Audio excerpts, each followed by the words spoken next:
Hi everybody, welcome to this edition of In the Studio. Today we're going to be talking about the frame drum, and specifically we're going to be talking about a rhythmic approach from the Middle East known as Khaliji. Khaliji is both a style of song as well as a style of drumming, and we're going to talk a little bit about both of these features. If you're new to this particular series, I take all of my topics from comments that come from the videos. In order for that to happen, I need to get some comments down there. So if you're watching this for the first time and there's a subject that you'd like to see me approach, whether it be about Middle Eastern percussion, North Indian drumming, the cajon, Western orchestral percussion, any and all of the above, leave a comment down in the section. I do read them and I do take a lot of inspiration from the things that you share there, including the topics for these videos. If you have not subscribed to this channel, please do so now and make sure that you hit the notifications bell so you stay informed when the next video comes out. And without further ado, let's get on with some frame drumming in the Khaliji style.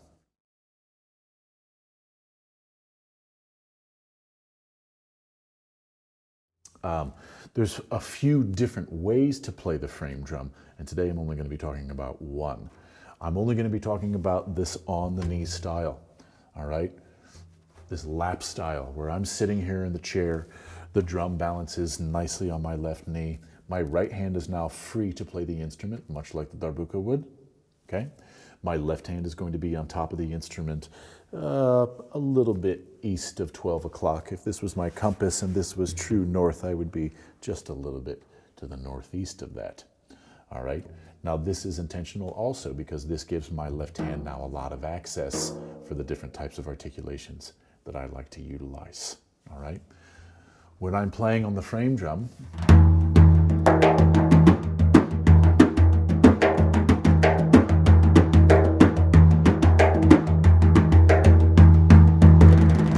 I like to use a lot of different articulations. A lot of different tonal possibilities exist within this drum. There's a lot of nuance. You can hear there's a really broad harmonic spectrum that occurs, and I want to take advantage of those tones. So my technique sort of revolves around extracting these tones out of them. All right, my basic right hand technique. There's 100 different ways to do this. Maybe not 100, maybe 5 or 6, but there's a lot of different ways. I'm going to use a full hand technique, much like I would do on the darbuka. That's my dum sound. Dum, dum, dum. Yeah. Now, to produce that tone, I'm focused on this portion of my hand, the paddle of my fingers. It's not palm. If you find yourself coming into contact with the drum right here, I want you to try to focus on letting the fingers follow through. I have a light touch, okay? There's a light touch, almost a caress, where my hand touches right here on that edge, barely touches the drum. But I don't want you to come into contact with it too heavily. You'll bruise your hand, okay? And you want to avoid any injury at all costs, okay? Now I could play my dum in a Persian style using the curled fingers. If you listen, that's a much different harmonic spectrum, right? Dum versus dum.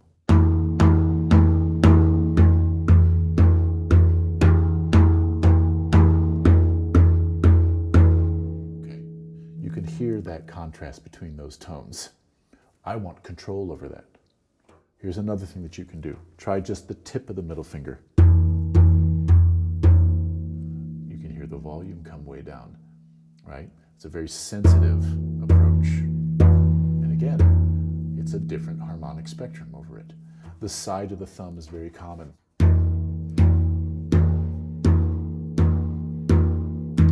For a lot of frame drummers out there who studied under the lineage of Glenn Velez, who's one of the major exponents, especially here in North America, who really made the frame drum popular, you'll see he uses a lot of this thumb technique.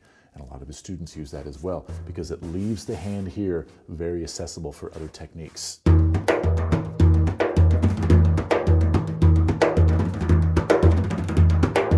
Right, so now I've got this whole split hand thing going on, but that's going to have to be left for another video. Now my left hand, what are the different approaches that I take on my left hand? I use 4, okay? snap, edge, deeper, and then a full-on doom. Snap, edge, let's give a name to this. We'll just call it ka for right now. It's sort of a muted ka. Okay? These four tones make up the lexicon of my vocabulary using my left hand on this instrument. Let me show you two more quick things. Right hand, I left a couple of tones out that I use quite a bit. My standard tuck tone is going to be played off of my ring finger. And it's going to give me a very strong bite on the edge of the drum, okay? The other that I use quite a bit of is a pop.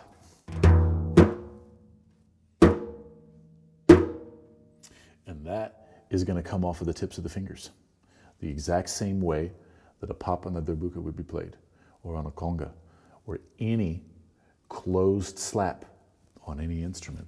That's what I'm looking for. Yeah.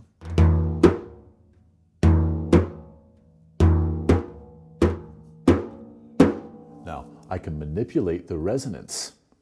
If you listen, there's some overtones that linger after that. Right? The further to the edge I am, the more of that higher harmonic starts to come out. If I come to the center, I can dry it up quite a bit. I can take almost all the resonance off. And in fact, if I leave my hand down, I can completely dry up that head. There's no resonance. It depends on the effect I'm trying to have.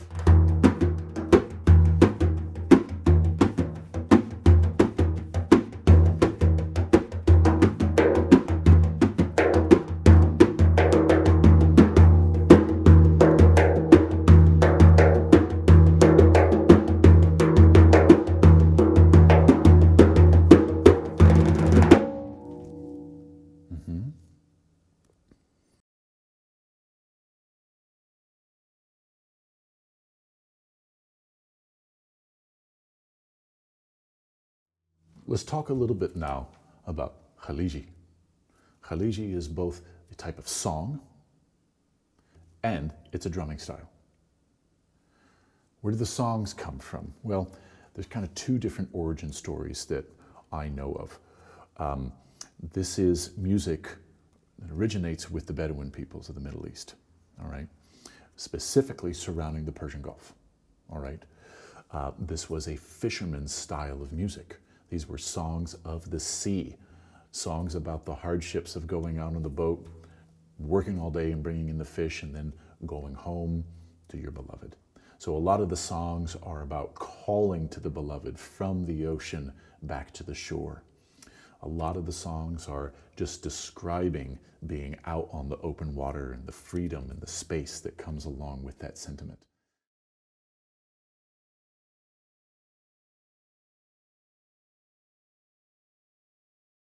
In the traditional sense, it's only going to be oud, the voice, and then the percussion instruments.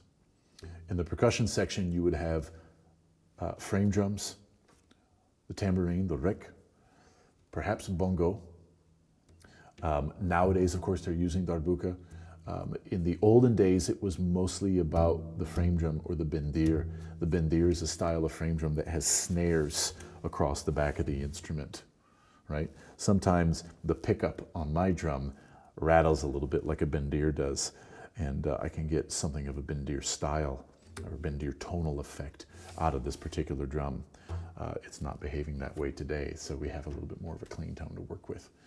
But that traditional notion of this style was going to be played on the bendir, and often by many, many, many drummers. And that's the beauty of the style, is what we call it's a polymetric style. Okay, so I think a lot of times we get very fixated on what's the Khaliji rhythm. Well, there is a basic rhythm, but then there's a number of many, many, many permutations of this rhythm.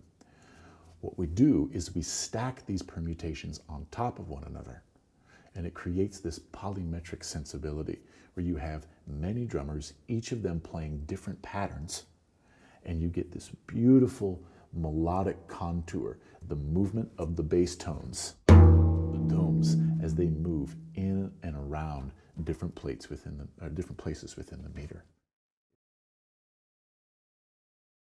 Let's talk about some basic patterns now. The basic Khaliji pattern, 3 plus 3 plus 2. It's very similar to Malfuf. Malfuf we've talked about before, right? That's this pattern. 1,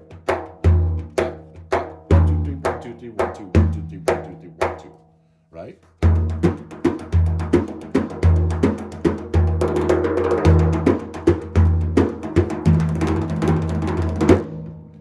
This is your Malfuf style. Khaliji, still 3 plus 3 plus 2, but I want you to put 2 dums up front.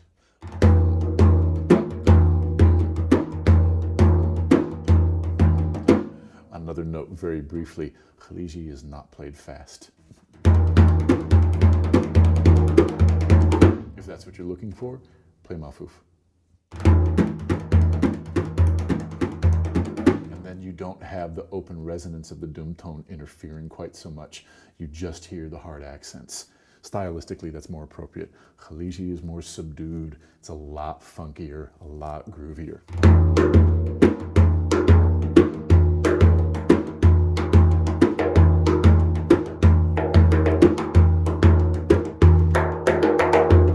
So today's video, this is actually a 2-part video.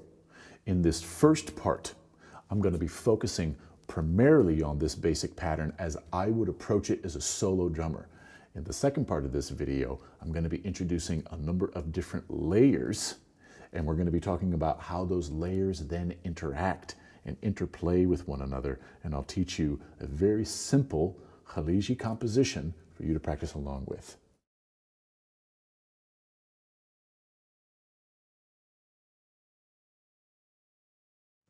Some of these solo ideas to use this pattern around involve moving the left hand and creating this melodic contour. You get some of the contour out of the behavior of the right hand, but for me personally, the nuance, the real bite behind this rhythm is going to happen up here in the left hand. What do I mean by that? There's that muted left hand.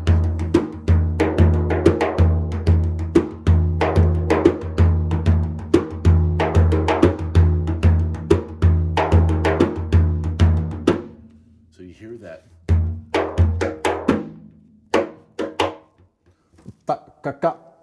You hear this accent pattern emerge above the texture.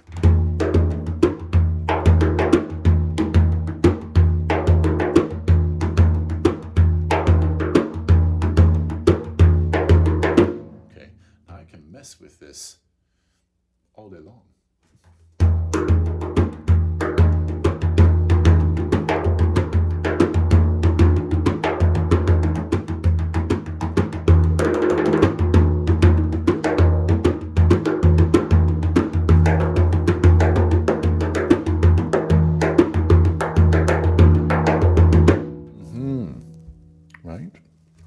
You're starting to hear now the way that I'm controlling these tones starts to give this feeling to the rhythm, right?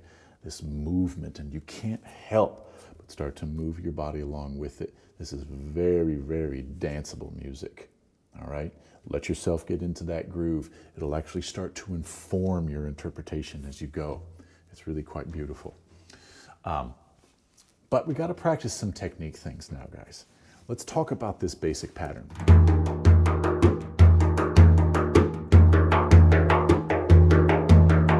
What I'm going to do is I'm going to play 4 cycles using each of the different left-hand articulations, starting with the snap, the edge tone, my ka, right, my muted ka, and then my left-hand dum. So I'll have this. Dum.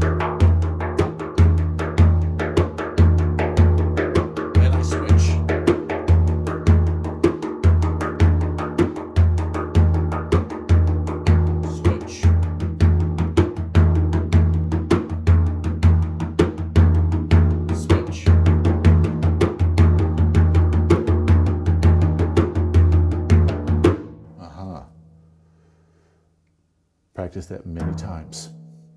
You're looking for contrast between the tones of the left hand especially. You want every tone that you're playing you want to be in complete control.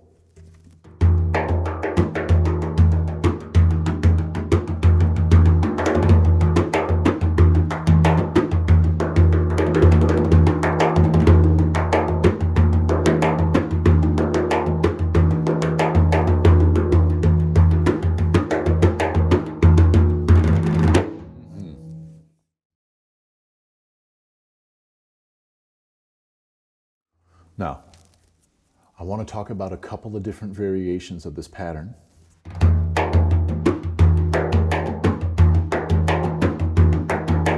Here I'm starting to put a backbeat idea in this. This has got more to do with the right hand. Two different ways that you can do this.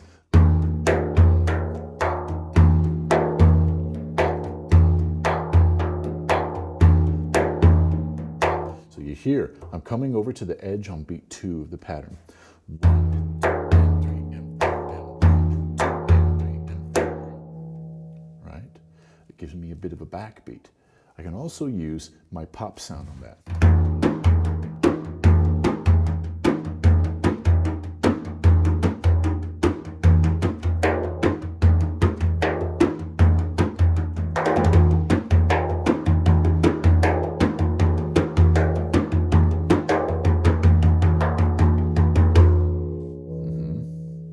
Doing some left-hand trickery up there. Feel free to trick it out a little bit. All good.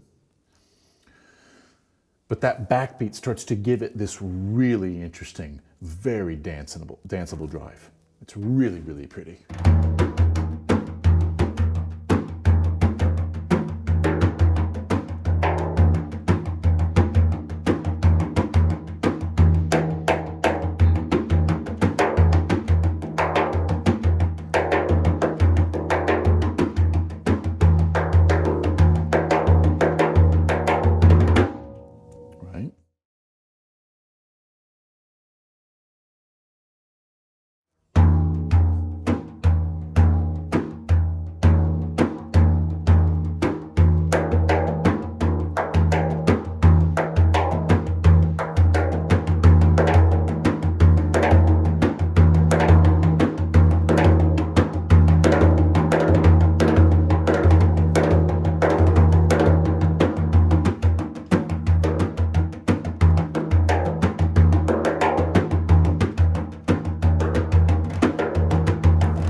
You're starting to hear just what the possibilities are when you start to gain a little bit more mastery of your articulations as it applies to this one rhythm. Remember, all we've done today is talk about one rhythm, okay?